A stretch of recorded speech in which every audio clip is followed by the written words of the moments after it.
بسم اللہ الرحمن الرحیم۔ اللہ کے نام سے شروع جو نہایت مہربان رحمت والا ہے۔ اسلامک انفارمیشن چینل کے سب بہن بھائیوں کو السلام علیکم ورحمۃ اللہ وبرکاتہ۔ جہنم کی آگ کن پر حرام ہے؟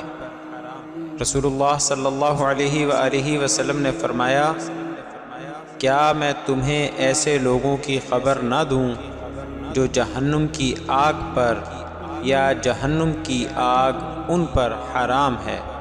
جہنم کی آگ لوگوں کے قریب رہنے والے، آسانی کرنے والے اور نرم اخلاق والے پر حرام ہے۔ جامع ترمذی حدیث نمبر 2488۔ جزاکم اللہ خیرہ۔ Please subscribe my channel for more videos.